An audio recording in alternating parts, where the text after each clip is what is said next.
Welcome to Vanguard, where humans aren't the underdogs. We're the endgame. Enjoy the journey. Admiral Tamman stood at the center of the Stellar Dominion's command bridge, framed by the vast, panoramic viewing window that curved across the front of the deck. Stars spilled across the darkness like fields of glittering frost, a tapestry of distant fires stretching endlessly into the void. Even after 40 years of military service, the sight stirred something in him. Pride, dominion, and the certainty that he commanded the most powerful armada the galaxy had ever seen. Around the flagship, 12 dreadnoughts held formation with perfect precision. Each one was larger than a small moon, their silhouettes bristling with weapon arrays, shield projectors, and metallic plates thick enough to shrug off meteor strikes. Their engines carved faint, ethereal trails of blue-white plasma in the darkness, like strokes of a cosmic brush marking their passage. To the Galactic Confederation, these ships were more than machines. They were symbols, monuments of unity forged from 7 species, each contributing the best of their technology, their soldiers, their scientific brilliance. And under Tamman's command, the combined fleet had become a legend whispered across star systems. No one challenged them. No one survived when they did. The bridge hummed with soft activity. Alien officers manned consoles carved from alloy and crystal composites. A blue-skinned Thalorian with 4 arms flicked through holographic sensor screens. A towering insectoid navigator chirped coordinates through a crystalline voice box. A member of the Metalline species, a being of shape-shifting metal, morphed their limbs to fit the control interface more efficiently. Every species on the bridge had known war, conquest, and fear. But here, serving in the Confederation's elite fleet, they felt invincible. Captain Hyojin, Tamman's second-in-command, approached with a datapad tucked under her arm. Her long, dark hair was tied back tightly, yet a loose strand still drifted over her cheek as she bowed slightly. Routine patrol logs, Admiral. Nexus sector remains quiet. No hostiles, no anomalies, no sign of activity from the fringe territories. Tamman smiled faintly. Good. The galaxy remains orderly because we make it orderly. His voice carried that calm arrogance only someone who commanded overwhelming force could possess. Commander Dohi, the tactical officer, chimed in from his station. All weapons arrays at optimal power. Shield integrity stable. Patrol route projected for the next 12 hours. His tone was practiced, clipped, professional. Everything in this fleet ran like clockwork. 3 months of uneventful patrols had lulled the fleet into a comfortable rhythm. Efficiency sharpened their confidence. Confidence sharpened their pride. The combined fleet had fought wars, shattered rebellions, and extinguished upstart empires. They were the hammer of the Confederation, the protectors of order. No enemy had ever lasted more than a few hours against them. Some hadn't lasted minutes. The crew believed this truth. Tamman believed it even more. But Captain Hyojin felt a strange tension growing in her chest, like the air in the bridge had shifted slightly, like a distant storm approaching just beyond sight. She dismissed it at first. Intuition wasn't a strategic metric, but the feeling lingered nevertheless, threading through her thoughts like a whisper. Lieutenant Sun Ho, stationed at the sensor cluster, suddenly stiffened. A pulse of static rippled across his panel. Admiral, he said sharply, I'm picking up something on long-range sensors, an unidentified object at the outer edge of the system. Kemen turned, interest piqued, but not alarmed. Show me. A holographic projection expanded between them, a single vessel drifting alone in the vacuum. It was considerably smaller than any dreadnought, perhaps closer to the size of a standard cruiser, but something about it didn't fit. The hull looked wrong. What species built that? Tamman asked, leaning closer. Lieutenant Sun Ho's fingers danced over glowing controls. Unknown, sir. The design doesn't match any Confederation or independent engineering profile. No registry codes, no broadcast signatures, no standard energy output. Commander Dohi frowned. Its power readings are unstable, flickering, as if the reactor is cycling irregularly or partially offline. Captain Hyojin approached the display, narrowing her eyes. Its hull, she touched the hologram lightly, zooming in. Those aren't smooth armor plates. They're layered, overlapping. Scales? Dohee offered skeptically. Not exactly, Hyojin murmured. More like interlocking plates designed to redirect impact across a distributed surface. Outdated design theory. Ancient even. Kamen snorted lightly. Primitive then. Probably some young species that thinks their first warship makes them a galactic power. But Hyojin did not smile. The hull felt deliberate. Clean lines, efficient geometry, no wasted material. Nothing about it looked primitive. If anything, it looked purposeful. Too purposeful. Life signs detected, Sunho announced. Multiple, though readings fluctuate.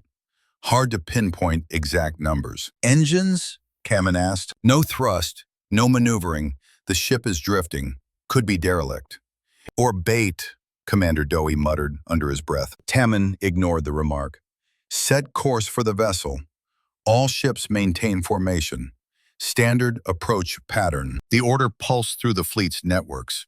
12 dreadnoughts pivoted with flawless synchronization, their colossal mass turning as gracefully as dancers. Blue fire flared behind them as they cut across the void toward the unknown ship. As they drew closer, more details emerged, yet the data only deepened the mystery. The vessel's energy readings flickered unpredictably, as if it alternated between power states faster than their sensors could track. Its hull absorbed light in unnatural ways, giving it a gently shifting sheen that made it almost difficult to look at directly. Dohee frowned, tapping his console repeatedly. Admiral, the armor, it has multiple layers, not just thickness, composition. Each layer might be serving a different defensive or structural purpose. Over-engineering, Kamen scoffed. They probably tried copying old warship designs from an outdated archive. But Hyojin wasn't convinced. The layering is intentional, efficient, elegant. This design is not a beginner's attempt. The unknown ship drifted silently, doing nothing. No lights, no comms, no movement. Almost like a corpse floating in space. Yet Hyojin couldn't shake the sense that something inside it was watching them. The combined fleet approached the 5,000-kilometer mark.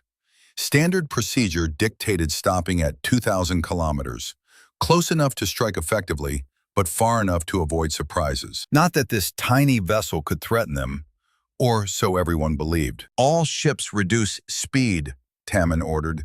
Take position at standard contact range. Prepare boarding protocols. Weapons across the dreadnoughts powered up automatically. Shield systems surged to full capacity. Massive turrets rotated with methodical precision, aiming inward at the tiny vessel trapped in their encirclement. The bridge fell quiet as they watched the mysterious ship through the viewing window. The stars glimmered around it, but the vessel itself felt like a void, a silent anomaly suspended in the abyss. Begin first contact protocol, Kamen commanded. Communications officers initiated transmissions across 3,000 known languages. Offers of peace, trade, and alliance echoed into the void. Standard greetings for any fledgling species entering galactic space. No response. Minutes crawled by. Still nothing. The ship floated like a ghost, present but unmoved. Hyojin's chest tightened. This isn't right. Not even primitive species stay silent when they see a fleet like ours. Dohee's screen flickered. Power readings are shifting again, increasing, slowly but consistently. How much? Kamen asked, though irritation crept into his tone. 300% above previous readings, and climbing. A ripple of unease ran through the bridge. Life signs flared. Unknown systems activated. Energy patterns stabilized into a coherent, rising curve. Hyojin swallowed hard. It felt like the ship was waking up. Kamen folded his arms, masking his uncertainty with commanding poise. It may be powering defensive systems or preparing engines, but deep inside, a small seed of doubt took root. For the first time in decades, the strongest fleet in the galaxy wasn't sure what it was looking at. The combined fleet drifted into its encirclement with mechanical perfection. Each dreadnought held position at a precise 2,000-kilometer radius around the lone vessel. To any observer, it would have looked like a ritual, a ring of titanic war machines surrounding a single, silent anomaly caught in their gravitational crosshairs. Cameron stood tall on the bridge of the Stellar Dominion, his hands clasped behind him. "Status report," he demanded. "All ships in formation," Commander Dohe replied. "Shields at full. Weapons hot, but not locked." The massive tactical display projected the circle of dreadnoughts, 12 luminous icons orbiting the unmarked blip at their center. It looked like a predator surrounding prey, but something about that blip unsettled everyone. Hyojin's eyes never left the central hologram. "It's still not responding to any comms channel," she said quietly. "Not even a basic ping." Lieutenant Sun Ho adjusted the sensor readouts again. "Admiral, the vessel's energy signature continues to fluctuate. It's almost rhythmic, like controlled cycles." Cameron frowned. "Malfunctioning reactors often fluctuate." "Not like this, sir," Sun Ho insisted. "This is too consistent, too deliberate." The ship had no visible thrusters active, yet it held perfectly stable orientation. No drift, no rotation. It simply waited. The dreadnoughts closed in further. Lights flickered across their hulls as energy fields adjusted to the proximity of one another. The sound of engines hummed through every deck, deep, controlled, unified. It was the sound of a fleet prepared for confrontation. The unknown ship remained dead quiet. Not a single turret, not a single sensor dish, not a single comms pulse. "Perhaps the crew is dead," Dohe suggested. "Life signs say otherwise," Sun Ho countered immediately. Hyojin exhaled, the breath uneasy. "Then they're choosing not to respond, which means they're watching us." The idea lingered like static in the air. Cameron refused to let discomfort take hold. "We have the advantage. Keep perspective." But the bridge crew shared uncertain glances. For the first time in months, the patrol felt like anything but routine. The Stellar Dominion's intercom system crackled as automated protocols activated. "Preparing for first contact boarding protocol," the computer announced. Holographic overlays shifted as the boarding teams readied themselves in hangars. Exosuits powered up. Docking clamps extended. Tamman raised a hand. "Hold boarding parties at standby only. We do not approach until we confirm their systems are inactive." Captain Hyojin nodded. Understood. Yet every instinct in her body screamed that boarding the ship would be a mistake. 20 minutes passed. Still no reaction from the vessel. A hush had fallen across the bridge, one broken only by the taps of alien fingers on glowing interfaces and the low hum of the dreadnought's energy core. Hyojin checked her chrono. "No species has ever remained silent this long when confronted with our fleet." "It doesn't matter," Tamman replied sharply. "Protocol states we continue." "But," Tamman cut her off, "Captain, this is likely a derelict or a primitive design. There is nothing it can do." Almost on cue, every sensor console on the bridge beeped. Beep, beep, beep, beep, beep. Sun Ho shot to his feet. "Admiral, its power signature just surged. Up 300%. "From what baseline?" Tamman demanded. "From the previous spike, and we're still climbing." The tactical display trembled as the unknown ship emitted a sudden burst of energy. Not an attack, but a flare, as though vast reserves had just been unlocked. "What the hell?" Dohe muttered. His screens scrolled incomprehensible patterns. "It's activating systems, but none of them match any category in our database. No known reactor signatures, no EM fluctuations, nothing conventional." A chill settled over the bridge. Hyojin murmured, "It's waking up." Then, without warning, the ship illuminated. Lines of light began glowing along its hull, racing like rivers of molten energy across the overlapping plates. The colors weren't like plasma or reactor emissions.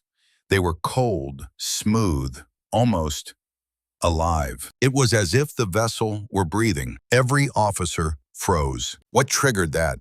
Tammin barked. Sun Ho shook his head helplessly. Nothing we did. It just activated. The ship continued to glow faintly, the light pulsing in long, controlled rhythms, like the heartbeat of some ancient creature stirring after centuries of slumber. Hyojin swallowed. Sir, this doesn't look like primitive engineering. Dohi's eyes darted across calculations. The energy readings, they're climbing faster, exponentially. How fast? Tammin demanded. Too fast. Tammin leaned toward the comms officer. Try emergency frequencies. The officer nodded, hands shaking as he input new codes. Broadcasting on all emergency channels. Repeating message. Everyone waited. Seconds stretched. No answer. Hyojin clenched her fists. Her gut screamed that something terrible was about to happen. Still nothing, sir, the comms officer whispered. Keep sending. But Tammin's authority now carried a crack. They'll respond when they realize who they're dealing with. But the next sensor alert made several officers flinch. Lieutenant Sun Ho shouted, "More life signs!" The entire ship just lit up internally. Tammin stiffened. How many? Too many for a ship that size, Sun Ho whispered.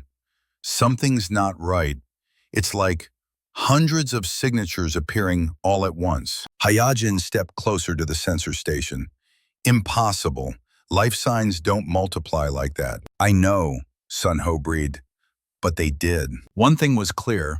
Whatever was inside the ship had been dormant, not dead. And now it was fully awake. Lights across the dreadnought bridges flickered as energy surged inside the unknown vessel.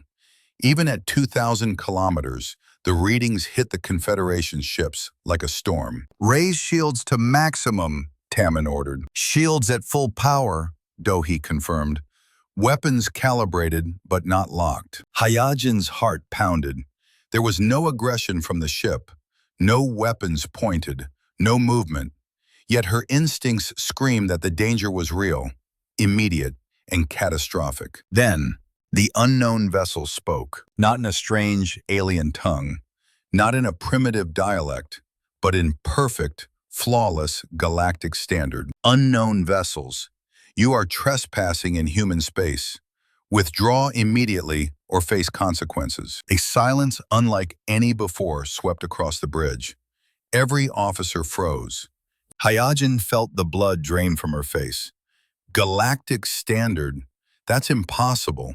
No pre-contact species speaks it fluently. Lieutenant Sun Ho reviewed the logs in disbelief.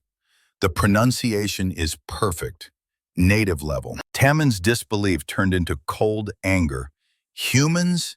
What in the name of the Confederation is a human? No records exist, the comms officer replied urgently.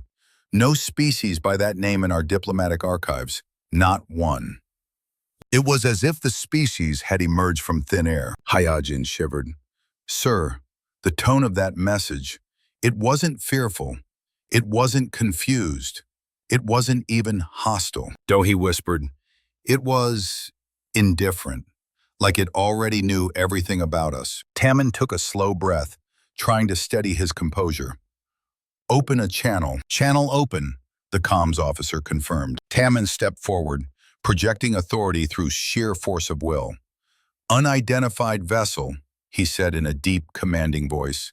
You are surrounded by the combined fleet of the Galactic Confederation. You have violated traffic laws by refusing communication.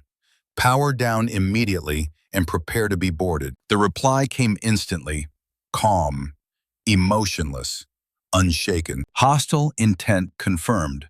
Switching to combat protocols.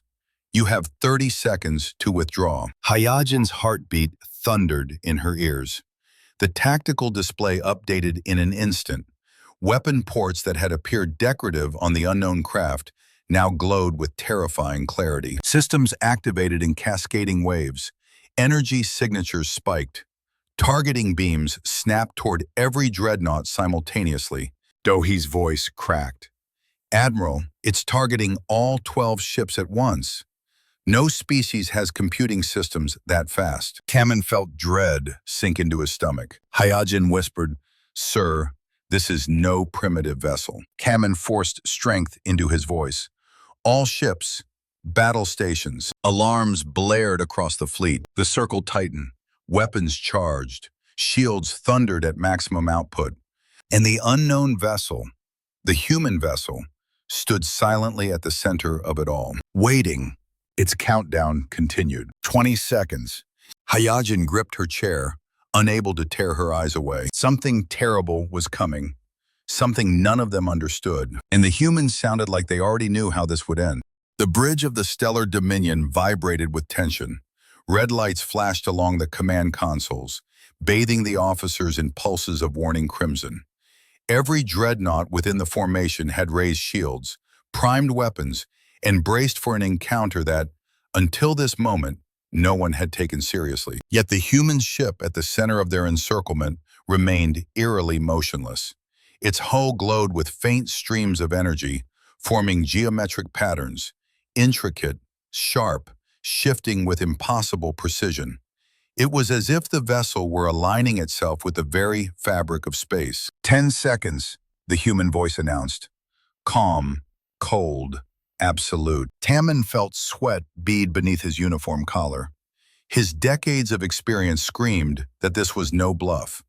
But his pride, his very identity, refused to accept defeat before the first shot was fired. All ships, he commanded, prepare to fire warning volleys. Aim to miss by at least 500 kilometers. His voice shook despite his effort. This will demonstrate our firepower and encourage surrender. Captain Hayajin stared at him, horror written across her face. Sir, that ship doesn't react like any species we know. I don't think warning shots will. 5 seconds, the human voice continued, cutting her off. Lieutenant Sunho's console erupted in a cascade of alarms. Admiral, they've locked onto every dreadnought simultaneously. Their targeting systems are predicting our movement patterns before we even execute them. What? Tamman snapped. They're anticipating our maneuvers, Dohi confirmed, voice trembling. Their computers are orders of magnitude faster than anything we've ever built. 2 seconds, the voice said. Tamman's heart pounded. He had to take control. He had to reassert authority. Fire warning shots, he shouted. 1 second. The stellar dominion fired first. A colossal beam of energy lashed across the void, a blinding, brilliant spear of power capable of vaporizing an asteroid. Its path arced perfectly past the human vessel, close enough to display overwhelming force without causing actual damage. But something impossible happened. The beam touched the shimmering boundary of the human ship's shield and vanished. Not dissipated, not deflected, not absorbed. It simply ceased to exist. Hayajin gasped. Dohi froze. Even the alien officers, creatures of logic, crystal minds, or living metal, fell silent. How is that possible? Hayajin whispered. No shield can erase energy. Before anyone could answer, the human ship fired. There was no flash, no thunderous roar, no dramatic charge-up, just a thin line of concentrated light, small, sharp, impossibly fast. Their sensors barely registered it before the attack hit its target, the stellar dominion. The dreadnought's entire forward half vanished. No explosion, no debris, just clean, silent erasure. The bridge remained intact, attached to nothing but the torn edge of what once had been a kilometer-long warship. Emergency fields activated instantly, sealing the open void with shimmering blue barriers. Half the crew died instantly. The proud flagship of the Confederation had been bisected by a flick of light. Captain Hayajin was among the missing. Admiral Tamman stared at the impossible void where the front of his ship should have been. His breath caught in his throat. His voice finally cracked. Impossible. But the human ship spoke again. Warning shot completed. The voice didn't gloat, didn't mock. It simply stated a fact.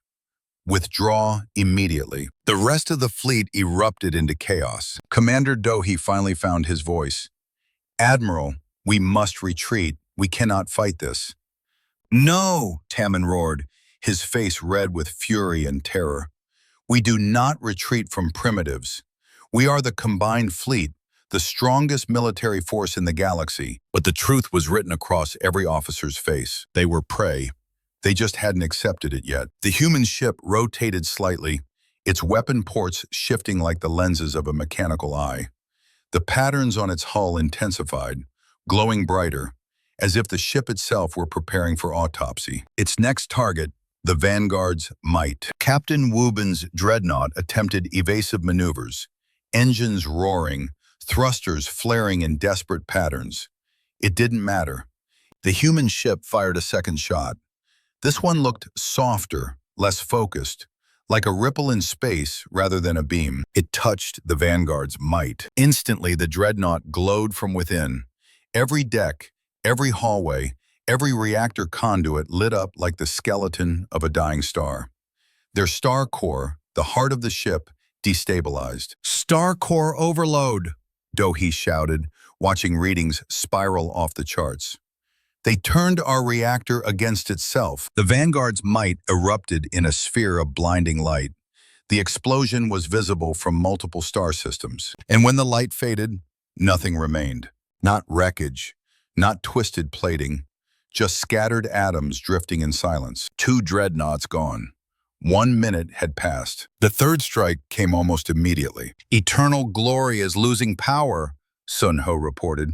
"Their systems are shutting down. Everything is going dark." The human shot that hit them wasn't lethal. It was worse. It spread across the hull like liquid electricity, sinking into every circuit, every neural relay, every life support grid. In less than 4 seconds, the eternal glory became a drifting corpse. Lights off, engines dead, shields collapsed. The crew inside screamed through open comms as oxygen levels plummeted. Emergency fields tried to activate but failed. "They've killed everything except the metal," Dohe whispered. "A perfect total systems kill." Tammen stared at the tactical display. 3 of his ships, massive war machines crafted over centuries, were gone or disabled. And the human vessel didn't appear to struggle. Its energy levels remained stable, barely dipping from the attacks. This wasn't combat. This was demonstration. "Admiral," Sun Ho cried, "Universal Triumph is attempting a ramming maneuver." The massive dreadnought turned, engines igniting at maximum burn, the ship accelerating toward the human vessel like a charging titan. The righteous fury of a captain facing extinction. "It won't work," Hayajin would have said, if she were still alive. The Universal Triumph raced forward, metal groaning, engines screaming. The human ship didn't move. It simply fired once. A ripple, gentle, subtle, like a faint distortion in the air. The Universal Triumph stopped instantly, as if smashing into an invisible wall. Then its hull began to crumple inward, not explode, not rupture, but fold. Gigantic slabs of metal bent under forces no one could measure. Thousands of tons of armor compressed, twisting into a shrinking ball of wreckage. Crews screamed as gravity buckled and bulkheads collapsed inwards. Within seconds, the dreadnought, the size of a floating city, became a sphere barely 100 meters wide. The screams ended. "Dear gods," a bridge officer whispered. Another beam fired, this one towards the Solar Sovereign. Instead of destroying it physically, the beam unmade it. The dreadnought flickered, once, twice, like an old hologram. Then it phased out of existence entirely. Sensors struggled to track residual energy signatures. It had been erased from normal space. Kammen's breath shuddered. Where did it go?" he whispered. Dohe answered with a hollow voice. "It's gone, Admiral. Not destroyed, gone. As if it never existed." 4 minutes had not yet passed. 6 dreadnoughts were now destroyed or crippled. The Pride of Worlds tried a new tactic, jamming. They unleashed every disruptive frequency, every anti-scan pulse, lightning bursts of electromagnetic interference. Waves rippled across space, designed to blind the human ship's targeting systems. The human ship responded within milliseconds. It reflected the jamming signals back onto the Pride of Worlds, amplified 1,000-fold. The ship's electronics caught fire. Consoles exploded. Crew members were fried alive through neural interfaces. The dreadnought burned from the inside out. Within moments, it was drifting. Another dead hulk. The stellar hammer suffered a different fate. A thin beam lanced across its hull, and suddenly the molecular bonds of the ship began unraveling. Metal broke apart into dust-like fragments. The hull disassembled itself into floating pieces, each no larger than a pebble. It was like watching a puzzle come undone, one piece at a time. Dohi covered his mouth in shock. They're using different weapons for every ship.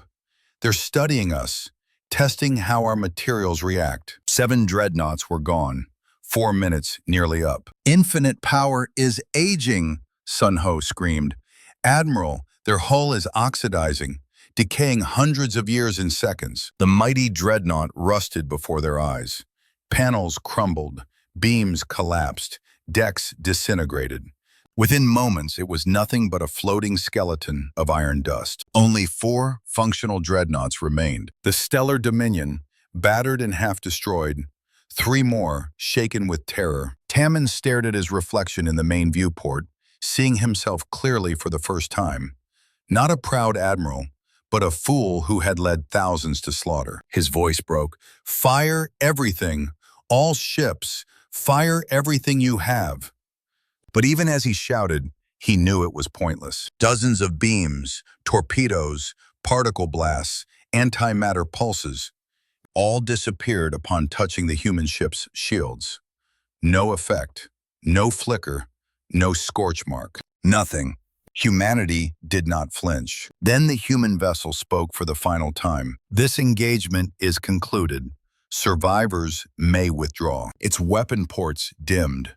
Its hull lights faded to calm patterns. It was finished. Not tired, not damaged. Finished. "Jump drives are functional again," Sun Ho whispered. "The interference field, it's gone." The only mercy the humans offered. Tammen's shoulders sagged. His voice, once thunderous, was barely a whisper. "All ships, retreat." The 3 remaining dreadnoughts escaped into hyperspace, leaving behind the wreckage of 8 annihilated war machines. The human ship waited until they vanished. Then its presence disappeared as silently as it had arrived. And the galaxy's strongest fleet had lasted 4 minutes. The deepest level of the Galactic Confederation military headquarters was rarely used.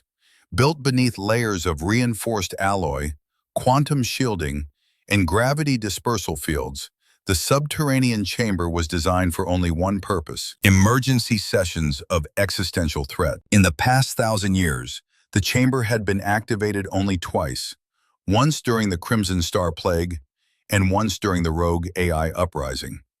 Now, for the 3rd time in history, its lights flickered awake.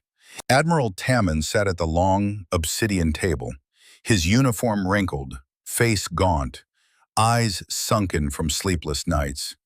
The once proud man looked small in the vast command hall. He had rehearsed his report dozens of times, yet it still sounded unbelievable, even to himself. The chamber door sealed behind him with a hiss, and one by one, the galaxy's most powerful military leaders took their seats. Fleet Admiral Kyunguk, the Supreme Commander, entered last. Her presence alone commanded respect.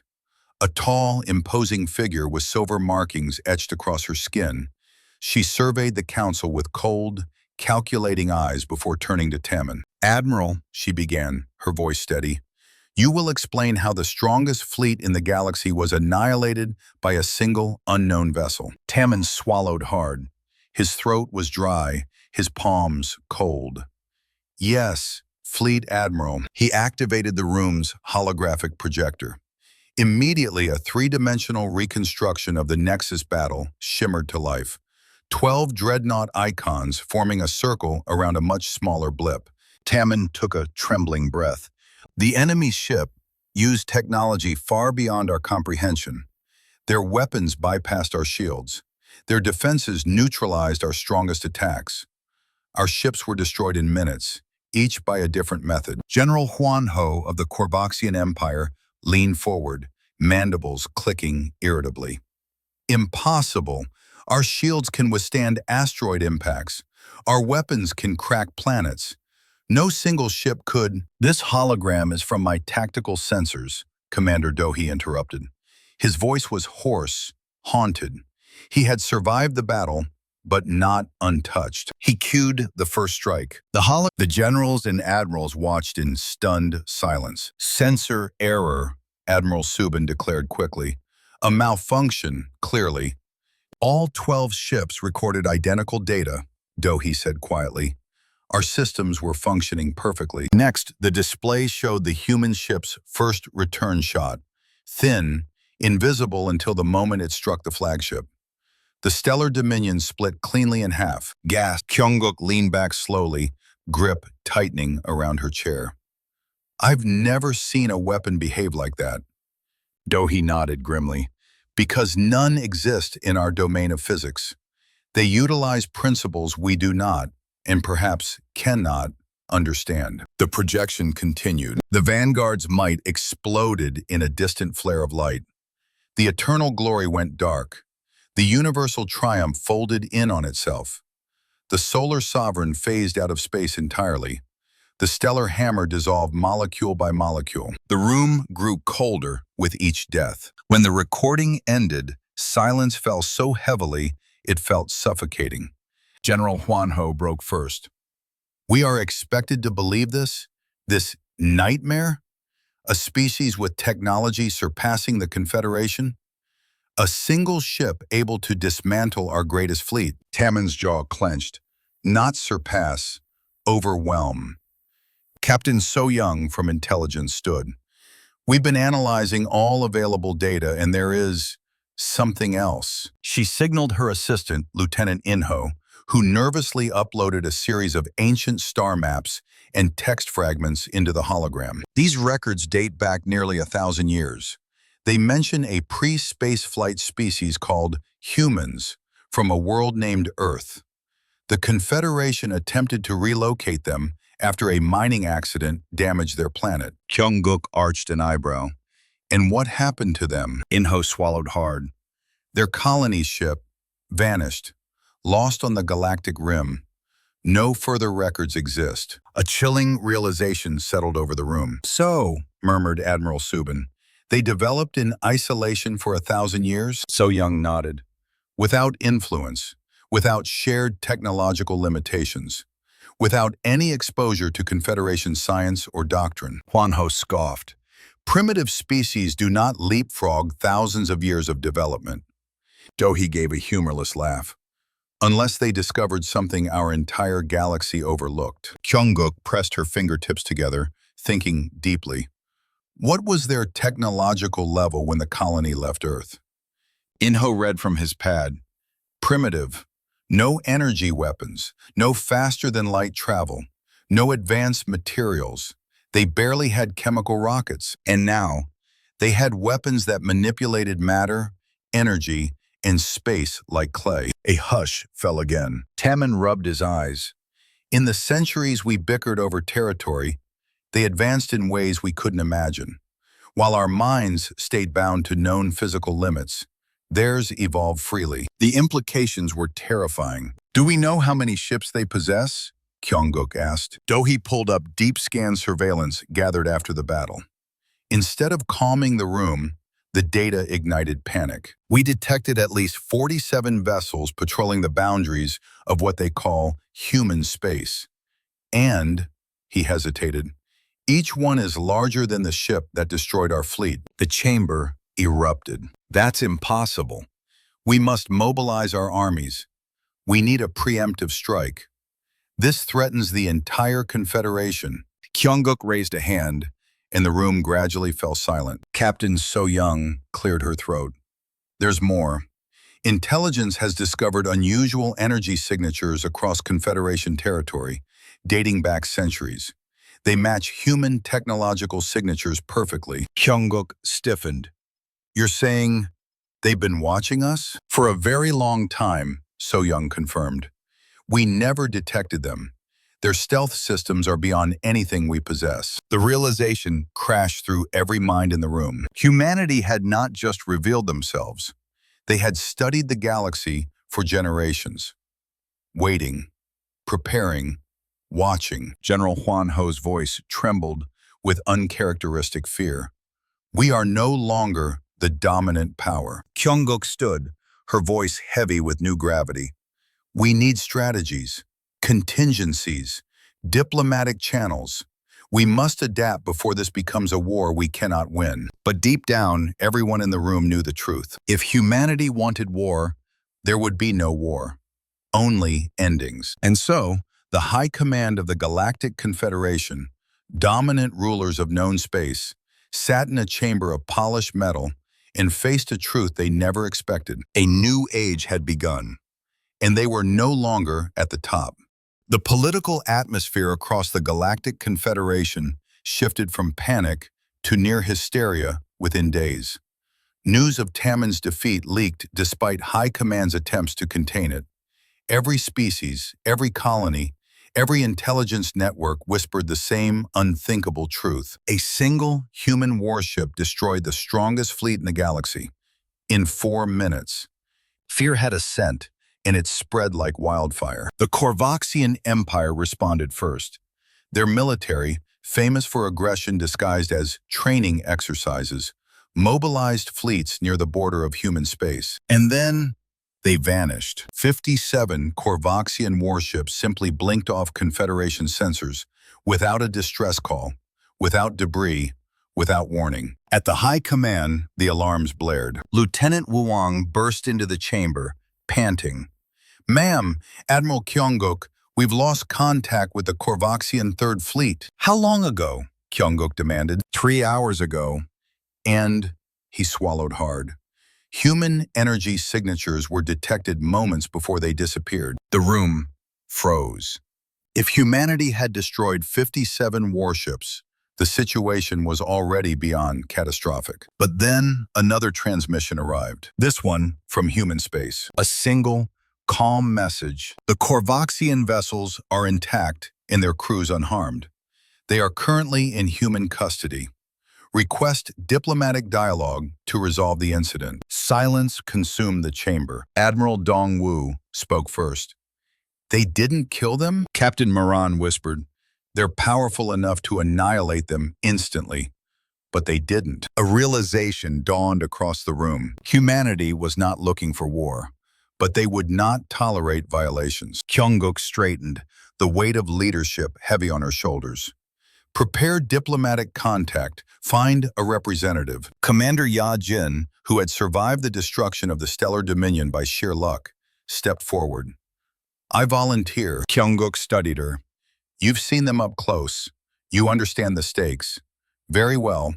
Approved.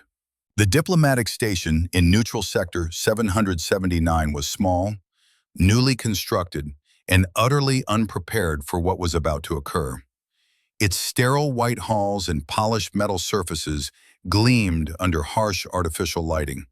It had been chosen for one reason: neutral ground for a civilization whose capabilities defied logic. Commander Yajin arrived early, her uniform pressed perfectly, though her hands trembled slightly. She'd spent days studying everything intelligence could gather about humans, which was almost nothing. No visuals, no planetary data, no known culture, no political structure, just a handful of impossible sensor readings and a fleet that could erase dreadnoughts like dust on a window. She had no idea what to expect. The conference room was circular, with a single long table and 2 chairs, one for each representative.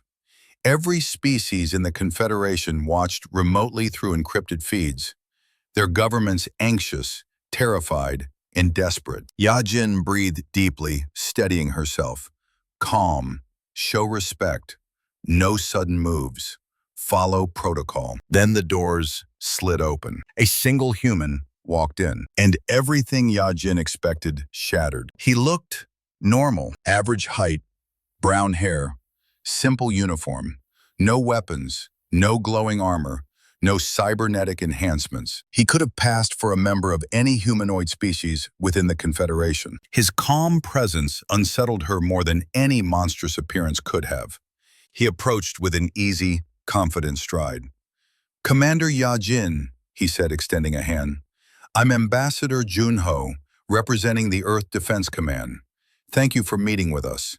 His voice was warm, steady, undeniably human. No arrogance, no malice. Yet, behind his eyes, she sensed something ancient, something powerful, something dangerous. Yajin took his hand. Thank you for agreeing to diplomatic contact, and for not destroying the Corboxian fleet. A faint smile touched Junho's lips. We don't enjoy killing. We only defend ourselves when threatened.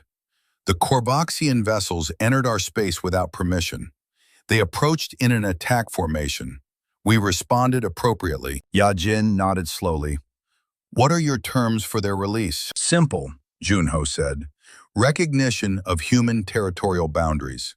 No Confederation ships within 50 light-years of our space. No interference in our internal affairs. Yajin blinked. That's all? Yes. The answer felt almost impossible. You don't want resources, land, guarantees, access to our star routes. Junho shook his head. We want only peace, but we will enforce it decisively when necessary. Yajin absorbed this carefully. Humanity had the power to conquer the Confederation, but instead chose boundaries and non-interference. Was this restraint or confidence? She studied him closely. You could have destroyed us. He nodded, easily. His tone wasn't threatening, just honest. Why didn't you? Junho sat back. Because conflict breeds chaos, and chaos sets civilizations back centuries. We grew in isolation, yes, but we understand the cost of reckless power. Yajin hesitated. Intelligence believes you've been observing us for a very long time. Junho didn't deny it. Yes, we needed to understand whether the galaxy was hostile. So you hid, Yajin said softly. We prepared, Junho corrected gently. For 8 centuries we learned, watched, calculated. Your confederation is diverse. Many species show promise, others lack restraint. But overall, the galaxy is worth preserving. Worth preserving, not worth conquering. It was a subtle, chilling distinction. She exhaled slowly. What happens now? Junho folded his hands. Now, Commander, we establish mutual respect. You stay out of our space, we stay out of yours. If any species violates the boundaries, we disable their vessels without casualties. And life moves on. Her brows furrowed. That's all? Yes, Junho repeated. We have no interest in war.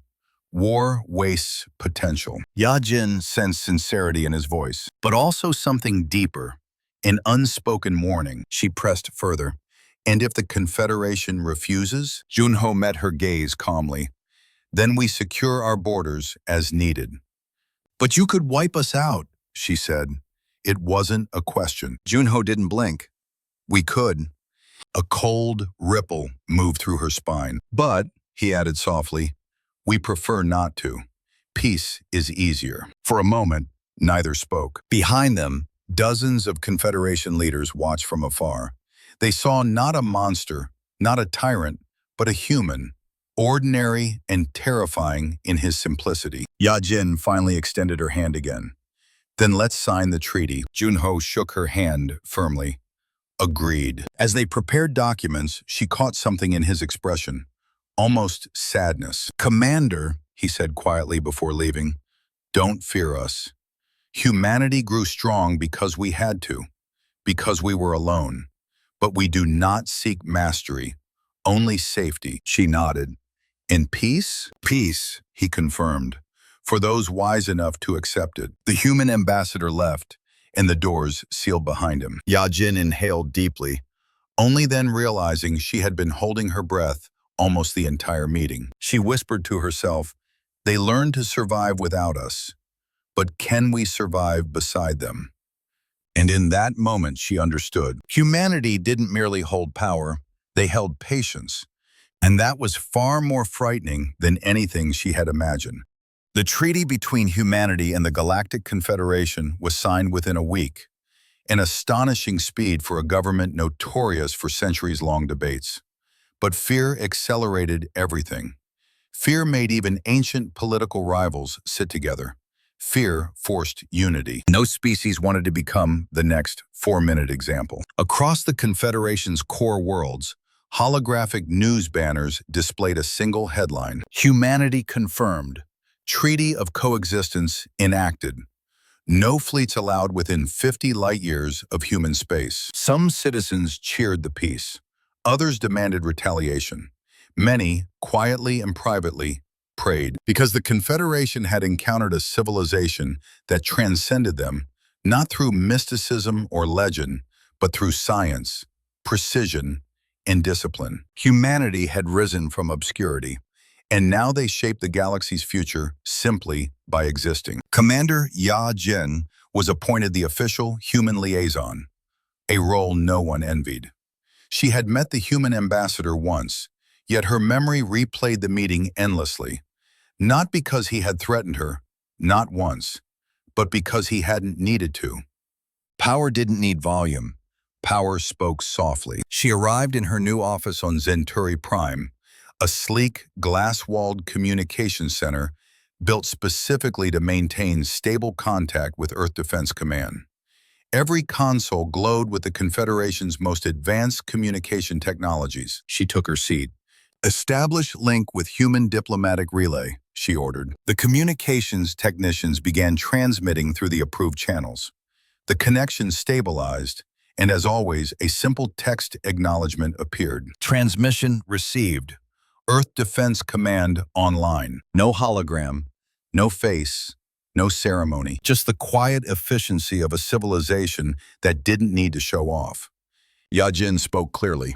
Humanity, the Confederation has ratified the treaty. Ambassador Junho's conditions have been met. The Korvoxian crews have been returned safely. All borders respected. A brief pause, then a reply. Acknowledged. Humanity appreciates your cooperation. The curt professionalism unnerved her more than any threat could.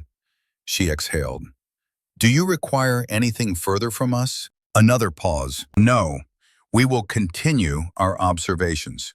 Maintain your boundaries. We will maintain ours. Observations. The word lingered. It wasn't hostile, but it wasn't comforting. Humanity wasn't done studying the galaxy. Meanwhile, political divisions within the Confederation deepened. The Korvoxian Empire demanded retaliation after the dishonor of their fleet's detainment, even though every crew had been returned unharmed. They argued the Confederation should launch a preemptive war while humanity was still newly revealed. General Huanho thundered in the High Council chamber. They humiliated us. They sabotaged our sovereignty. A species that hides for centuries cannot be trusted. But Captain Moran of Intelligence countered sharply. They could annihilate all of us. They haven't.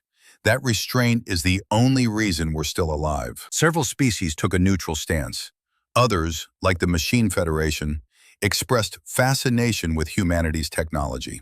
Some even whispered, perhaps we should ally with them instead of resisting them. The Confederation had ruled the galaxy for millennia.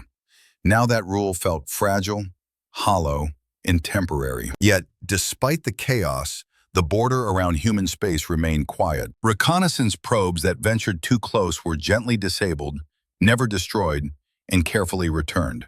Human patrol ships appeared only briefly, drifting like shadows, their size dwarfing anything the Confederation had ever built. No aggression, no encroachment, just silent, watchful guardianship. The galaxy began to adapt. Merchants adjusted star routes to avoid human territory. Scientists debated the physics behind the impossible human weaponry. Citizens told stories about the ghost ships beyond the dark boundary. Fear mixed with awe. Dread mixed with curiosity. And through it all, Commander Yajin served as the fragile bridge between two civilizations. 6 months after the treaty, a final, unexpected message arrived at her terminal. A secure transmission addressed only to her. No greeting, no signature, just the quiet authority she now recognized instantly. Commander Yajin, humanity acknowledges your efforts in maintaining peace between our civilizations. You should understand that this arrangement is not temporary. Yajin's breath caught. For over 8 centuries, we have prepared for this moment. A reemergence into the galaxy. We have watched, we have learned, we have judged. A chill ran down her spine. Some of your species show promise, potential for growth, wisdom, resilience. Others show signs of violence, instability, and ambition without restraint. Her hands trembled slightly as she scrolled further. We will continue to observe, as we always have. Your galaxy stands at a crossroads. The choices your leaders make in the coming decades will determine the future of all known civilizations. She felt her pulse quicken. Humanity does not seek conquest, but we will not allow the galaxy to collapse into chaos. If necessary, we will intervene. Decisively. Yajin swallowed. What are you saying? One final line appeared. Choose wisely. The message ended. No signature, no explanation, no further contact. Just silence. The kind of silence that belonged not to mystery, but to power. Yajin stared at the screen for a long time. Humanity hadn't returned to the galaxy for dominance. They had returned for stewardship. They had grown strong in isolation, not because of ambition, but survival. Not because they were untouched, but because they were unbound by the assumptions of other species. Their technology wasn't myth. Their strategy wasn't reckless. Their restraint wasn't weakness. It was confidence. And now, whether the galaxy was ready or not, the most advanced civilization ever known had stepped out of the shadows. Not as conquerors, not as tyrants, but as a silent axis upon which the fate of the galaxy would now turn. Yajin rose from her chair, stepping toward the window overlooking Zenturi Prime's glittering skyline. Ships blinked across the horizon like fireflies, ignorant of the power awakening beyond their borders. The age of human dominance, she whispered, didn't begin with war. It began with a warning, a single ship, 4 minutes, a promise of peace, and a reminder of consequences. She closed her eyes, feeling the weight of the future settling on her shoulders. Humanity had waited 8 centuries. They could, in the galaxy, every empire, every species, every world would have to choose what it would become under the silent watch of the most patient and powerful civilization ever born.